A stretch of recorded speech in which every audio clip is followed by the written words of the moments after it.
আসসালামু আলাইকুম প্রিয় শিক্ষার্থী বন্ধুরা, কেমন আছেন আপনারা সবাই?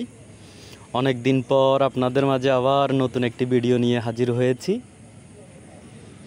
বাগধারা নিয়ে আমার এর আগে 5টি পর্ব দেওয়া হয়েছে। আপনারা অনেকেই অনেক পছন্দ করেছেন ভিডিওগুলো।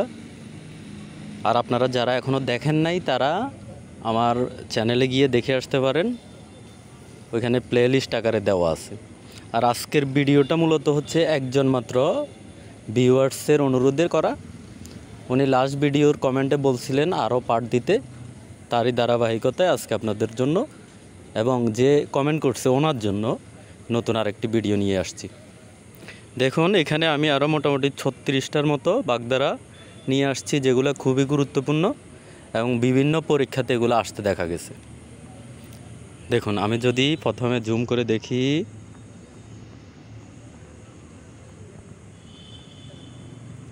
এক নম্বরটা দেখুন, অকড়িয়া। কড়ি মানে হচ্ছে টাকা পয়সা। হ্যাঁ, আগে কড়ির মাধ্যমে লেনদেন করা হতো। মানি অবুঝায় মানে হচ্ছে কি কোনো কিছু না বোঝাতে। তাহলে অকড়িয়া মানে হচ্ছে টাকা পয়সা নাই বা টাকা পয়সা নেই এমন, তার মানে হচ্ছে ধনহীন। আশা করি বুঝতে পারছেন। এরপরে দেখুন অষ্টবজ্র সম্মিলন। বজ্র তো আপনারা চিনেন, ওই যে আমরা আমাদের এলাকায় ঠাডা বলি। হ্যাঁ, ঠান্ডার এরকম বড় বড় যদি ঠান্ডার একত্রে হয় তখন অবস্থা কি হবে? অনেক ভয়াবহ অবস্থা হবে না? এখানে বজ্র বলতে অনেক প্রতিভাবান ব্যক্তির কথা বলছে। তাহলে বজ্র সম্মিলন হচ্ছে মানে 8টা বজ্রের মিলন হয়েছে এখানে, তার মানে হচ্ছে প্রতিভাবান ব্যক্তিরা একত্র হয়েছে এখানে, এটা বুঝাইছে। এরপরে দেখুন আপ্তগরজি। আপ্ত মানে হচ্ছে নিজ, গরজি মানে দরকার। তাহলে যে নিজের দরকারে কাজ করে শুধু, এরকম লোককে আমরা কি বলি? স্বার্থপর টাইপের লোক বলি। হ্যাঁ, তাহলে আপ্তগরজি বলতে কি বুঝাইছে? স্বার্থপর। এরপরে দেখুন আষাঢ়ান্ত বেলা। আচ্ছা, আষাঢ় মাসে কি হয়? বেলা যেন পুরাতেই ছায় না। বৃষ্টি হচ্ছে তো হচ্ছে, মানুষের কাজকর্ম থাকে না, সব সময় বসা থাকে। তো যখন আপনি বসে থাকবেন তখন আপনার সময়টা কি সহজে যেতে চাইবে? যাবে না। তার মানে আষাঢ়ান্ত বেলা দিয়ে বুঝেছে কি? দীর্ঘস্থায়ী সময়, যে সময় শেষ হওয়ার নয়। এরপরে দেখুন আজবখানা। আজবখানা মানে হচ্ছে যেখানে আজব আজব জিনিস থাকে। এরকম জিনিস আপনারা পাবেন কোথায়? হচ্ছে সেটা হচ্ছে আপনারা জাদুঘরে গেলে পাবেন। তাহলে এখানে আজবখানা বলতে বুঝেছে কি? জাদুঘর। এরপরে দেখুন আদমের কাল। তাহলে আমরা জানি হযরত আদম আলাইহিস সালাম হচ্ছে একমাত্র ওই ব্যক্তি যে পৃথিবীতে সর্বপ্রথম আসছে, একদম প্রথম দিকে আদি যুগে ওনার আগমন হয়েছে। তাহলে আদমের কাল বা সময় বলতে আমরা এখানে বুঝেছি কি? সুপ্রাচীন কাল, মানে অনেক আগের সময়। এরপরে দেখুন আরশিতে ফরশি দেখা। আরশি মানে হচ্ছে আয়না। আয়নাতে আমরা নিজের মতো নিজের চেহারা দেখি না? তো কেউ যদি আয়নাতে নিজের চেহারার মতো তার ফরশি বা প্রতিবেশীকে দেখে, তাহলে জিনিসটা কেমন হয়? নিজের মতো অন্যকে দেখা বা মনে করা। আশা করি বুঝতে পারছেন। এরপরে দেখুন আতান্তরে পড়া। আতান্তরে মানে হচ্ছে বিপদে, মহা বিপদে পড়া। তাহলে আতান্তরে পড়ার অর্থই হচ্ছে বিপদে পড়া। আচ্ছা, এরপরে দেখুন 9 নম্বর আড়ংঘাট। আড়ং এটা একটা ব্র্যান্ড আছে, আমরা অনেকে জামা কাপড় বিভিন্ন অর্নামেন্টস ওইখান থেকে কিনি। আসলে আড়ং মানে হচ্ছে বাজার বা হাট। আচ্ছা, আগে যে হাটগুলা বা বাজারগুলো বসতো কোথায় বসতো? নদীর পাড়ে বা নদীর ঘাটে। তাহলে এখান থেকে আসছে আড়ংঘাট মানে হচ্ছে খেয়াঘাট বা যেখানে নৌকা পারাপার হয়, এরকম জায়গা। বুঝতে পারছেন আশা করি। এরপরে দেখুন আড়াই অক্ষরে। আড়াই অক্ষরে মানে 2টা অক্ষর আর একটা অক্ষরের অর্ধেক, মানে খুবই অল্প অক্ষরে যদি আপনি কিছু বলতে চান তাহলে সেটা হচ্ছে কি? অল্প কথায়। বুঝতে পারছেন আশা করি। তারপরে দেখুন ঝড়ো কাক।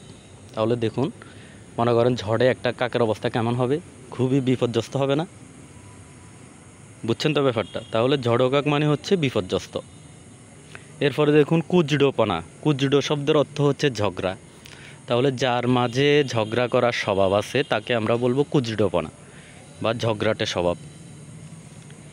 এরপরে দেখুন গাছ পাথর। আপনারা যদি গাছ নিয়ে বিজনেস করেন তাহলে আপনারা মনে করেন একটা গাছ একটা হিসাবের মতো করে রাখবেন, ওইটার গাছ হিসাব করে আপনি অন্য গাছগুলা বিক্রি করবেন বা বলবেন যে এইটা 6 ফুট 7 ফুটের, এই সাইজের আমাকে 100টা দেন বা 50টা দেন। তাহলে এই যে গাছ পাথর হয়ে গেল, মানে কি এটা একটা হিসাব নিকাশের একক হয়ে গেছে। হ্যাঁ, তাহলে গাছ পাথর মানে হচ্ছে হিসাব নিকাশ। এরপরে দেখুন গুরুচণ্ডালী। তাহলে গুরুচণ্ডালী মানে হচ্ছে কি উঁচু নিচুর সহ অবস্থান। উঁচু আর নিচু যখন একসাথ হয়ে যায়, মনে করেন গুরুচণ্ডালী একটা দোষ আছে, যখন সাধু এবং চলিত ভাষা একত্র হয়ে যায় তখন ওইটাকে বলে গুরুচণ্ডালী দোষ। ওইখান থেকে জিনিসটা হয়েছে যে গুরুচণ্ডালী মানে হচ্ছে কি উঁচু নিচুর সহ অবস্থান, মানে উঁচু আর নিচু যেখানে এক হয়ে যায়। যেমন সাধু আর চলিত, সাধু আগের দিনের পণ্ডিতরা ব্যবহার করতো, উচ্চ শ্রেণীর ভাষা ছিল, ওইটা আর চলিত যখন এক হয়ে যায় মানে কি উঁচু আর নিচু এক হয়ে গেছে।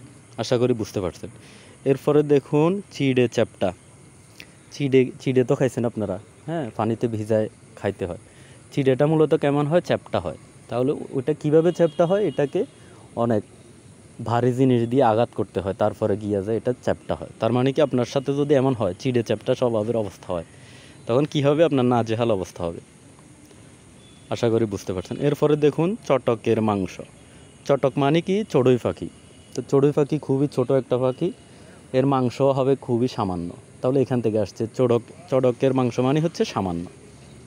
বুঝতে পারছেন আশা করি। এরপরে দেখুন ছুতোনাতা। ছুতোনাতা হচ্ছে সামান্য ভুল। সামান্য ভুলের জন্য আমরা কি করি, অজুহাত দেই, আমার এটা হয়েছে ওইটা হয়েছে। তাহলে ছুতোনাতা হচ্ছে মূলত অজুহাত দেওয়া, সামান্য ভুলের অজুহাত দেওয়া। ঠিক আছে। এরপরে দেখুন ছামনি নাড়া। ছামনি মানে হচ্ছে শুভ দৃষ্টি।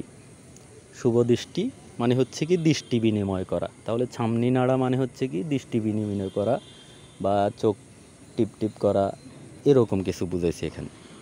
আশা করি বুঝতে পারছেন। এরপরে দেখুন আমরা যদি এদিকে দেখুন জুতা সেলাই হতে চণ্ডীপাঠ।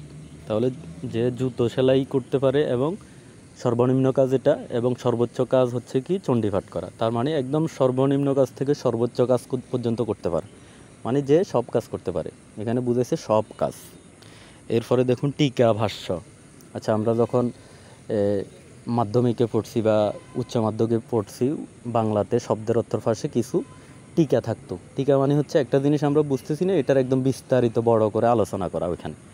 তাহলে টিকা ভাষ্য মানে হচ্ছে বাক্য। আপনি যখন টিকার মতো করে কোনো বাক্য বিনিময় করবেন তখন সেটা অবশ্যই কী হবে, অনেক বড় হবে, দীর্ঘ হবে। তাহলে ওইখান থেকে আসছে টিকা ভাষ্য মানে হচ্ছে দীর্ঘ আলোচনা। এরপরে দেখুন টক্কা নিনাদ। টক্কা মানে হচ্ছে ঢাক, ঢাক ফিটায় না, ঢাক ফিটানোর, আর নিনাদ মানে হচ্ছে চিৎকার। তাহলে ঢাক যখন আমরা বাজাই তখন অনেক জোরে কি হয়, আওয়াজ হয়। তাহলে ওইখান থেকে আসছে কি উচ্চকণ্ঠে ঘোষণা করা। আর মূলত ঢাকটা বাজানোই হতো কি কোনো কিছু ঘোষণা করার জন্য, আগের দিনের রাজা বাদশারা এটা করতো। আশা করি বুঝতে পারছেন। তারপরে দেখুন ঢাকে কাঠি পড়া। তাহলে ঢাক তো কী হয়, কাঠি ফুটলে তারপরেই আওয়াজ হয়, না হলে কি হয়। তাহলে যখন ঢাকে কাঠি পড়বে তখনই তো এর আওয়াজ শুরু হবে, তার মানে কি সূচনা হওয়া। তাহলে ঢাকে কাঠি পড়া মানে হচ্ছে সূচনা হওয়া। আশা করি বুঝতে পারছেন। এরপরে দেখুন ঢাকের ভায়া। ঢাকের তো দুই পাশ হয়, ডান পাশ আর বাঁ পাশ। তাহলে সবসময় আপনারা দেখবেন ঢাক যারা বাজায় তারা মূলত এক পাশ বাজায়, হ্যাঁ, ডান পাশটা বাজায়, বাঁ পাশটা কি থাকে এমনি পড়ে থাকে, ওইটা আর বাজায় না, এক পাশ থেকে বাজানো হয় ঢাকটা।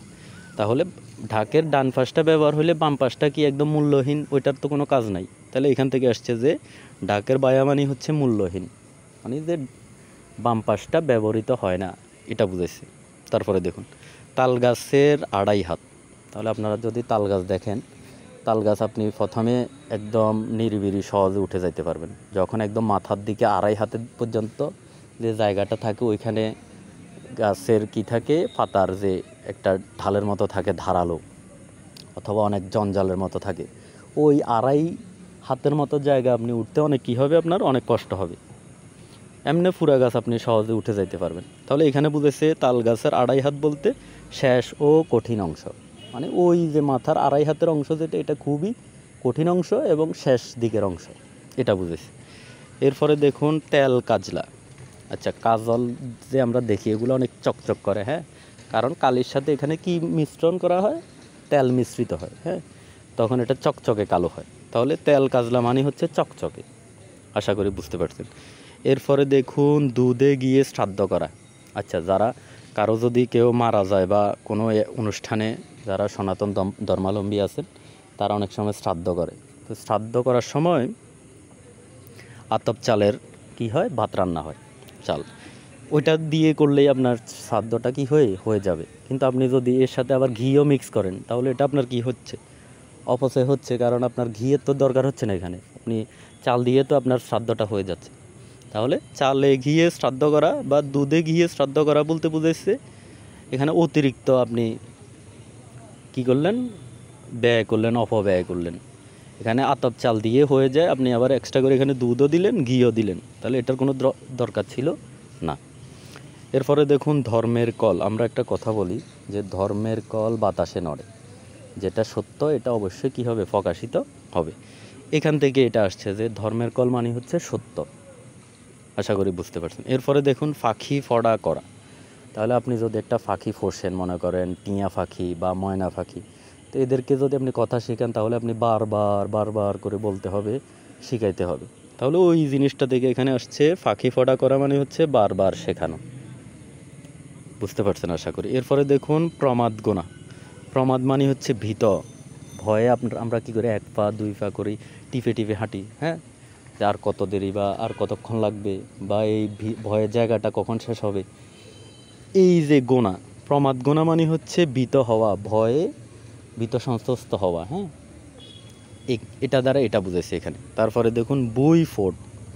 বুই মানে হচ্ছে মাটি, ফোড মানে হচ্ছে কি ছিদ্র। তাহলে আপনারা যদি পুরাতন কোনো ভবনে যান দেখবেন ওই যে ভবনটা ফেটে কি হয়েছে, মাটি যে একটু আছে ওইখান দিয়ে নতুন গাছ উঠে। আশা করি বুঝতে পারছেন যে মাটি ছিদ্র করে গাছ উঠে, তাহলে এটা কি যে ও গাছটা নতুন করে এখানে কি হলো, আগমন হলো। তাহলে বুই ফোড মানে হচ্ছে নতুন আগমন। এখানে আমি লিখে দিছি বুই মানে হচ্ছে মাটি আর ফোড মানে হচ্ছে ছিদ্র। আশা করি বুঝতে পারছেন। এরপরে দেখুন ব্যারেন্ডা ভাজা। ব্যারেন্ডাটা আসলে কি, ব্যারেন্ডা হচ্ছে ডিজেল জাতীয় উপাদান তৈরির একটা উদ্ভিদ, এটা খাওয়ার যোগ্য না, হ্যাঁ। তা আপনি যদি যেটা খাওয়াই যাবেন ওইটা ভাজেন তাহলে জিনিসটা কি হলো, আপনার সময় নষ্ট হলো, হ্যাঁ, আপনি ওই সময় অন্য কিছু করতে পারতেন। তাহলে ব্যারেন্ডা ভাজা মানে হচ্ছে কি বেকার সময় নষ্ট করা। আশা করি বুঝতে পারছেন। এরপরে দেখুন মরার সময় মকর যজ্ঞ। তাহলে মরার সময় যদি আপনি মকর যজ্ঞ করেন বা বাঁচার যে একটা যজ্ঞ করা, তাহলে এটা হচ্ছে কি আপনার শেষ প্রচেষ্টা, হ্যাঁ, আপনি বাঁচতে চাচ্ছেন কিন্তু আপনার সময় হয়ে গেছে মরার। এখানে এটা বুঝেছে যে মরার সময় মকর যজ্ঞ মানে হচ্ছে শেষ প্রচেষ্টা। এরপরে দেখুন মাছরাঙ্গার কলঙ্ক। আচ্ছা, আমরা জানি যে মাছ সব ফাঁকিয়ে কম বেশ খায়, হ্যাঁ, কিন্তু দোষ হয় বেশি কার, মাছরাঙ্গার, হ্যাঁ। তাহলে মাছরাঙ্গার কলঙ্ক এটা দিয়ে বুঝেছে কি দোষী একজন কিন্তু অপরাধী অনেক। মাছ কিন্তু অনেকেই খায় কিন্তু আমরা দোষ দিই শুধু কাকে, মাছরাঙ্গাকে। এখানে এটা বুঝেছে। তারপরে দেখুন যবনিকা পতন। যবনিকা হচ্ছে যখন আমরা মঞ্চ নাটক দেখি, হ্যাঁ, মঞ্চের যখন নাটক শেষ হয় তখন 2 পাশ থেকে পর্দা টেনে দেওয়া হয়, এটাকে মূলত বলে যবনিকা। তাহলে যবনিকা কখন পতন হয়, পড়ে কখন, যখন ওই যে নাটকটা কি হয়ে যায়, শেষ হয়ে যায় বা অনুষ্ঠানটা শেষ হয়ে যায়। তাহলে এখানে যবনিকা পতন দিয়ে বুঝেছে পরিসমাপ্তি। আশা করি বুঝতে পারছেন। এরপরে দেখুন রজ্জুতে সর্পজ্ঞান। রজ্জু মানে হচ্ছে রশি, সর্প মানে সাপ, জ্ঞান মানে মনে করা। তাহলে রশিকে যদি আপনি সাপ মনে করেন তাহলে এটা আপনার একটা কি চোখের বিভ্রম। এখানে এটাই বুঝেছে যে রজ্জুতে সর্পজ্ঞান মানে হচ্ছে বিভ্রম, মানে চোখে ভুলভাল দেখা, এটা বুঝেছে। তারপরে দেখুন রাই কুড়িয়ে বেল। রাই মানে হচ্ছে সরিষার ছোট ছোট দানা। এটা যখন আপনি জমাতে কুড়িয়ে নিয়ে যখন বেলের সাইজ হবে, তার মানে এটা দিয়ে বুঝেছে কি ক্ষুদ্র হতে বৃহৎ সঞ্চয় করা। আশা করি বুঝতে পারছেন। আমার উচ্চারণগত কোনো সমস্যা থাকলে আপনারা ক্ষমা সুন্দর দৃষ্টিতে দেখবেন। আর যদি ভালো লেগে থাকে ভিডিওটা সবাই সাবস্ক্রাইব করবেন, লাইক দিবেন এবং কেমন ভিডিও দেখতে চান বা আরও নতুন করে বাগধারা নিয়ে ভিডিও দেখতে চান কিনা আপনারা সবাই কমেন্ট করে জানাবেন। এবং আমার চ্যানেলে আরও অনেক টপিকের উপর ভিডিও আছে, ওইগুলো আপনারা চাইলে দেখতে পারেন। আশা করি উপকৃত হবেন। এই বলে বন্যা কবলিত এলাকা ফেনীর ছাগলনাইয়া থেকে আপনাদেরকে বিদায় জানাচ্ছি। সবাইকে ধন্যবাদ। আসসালামু আলাইকুম।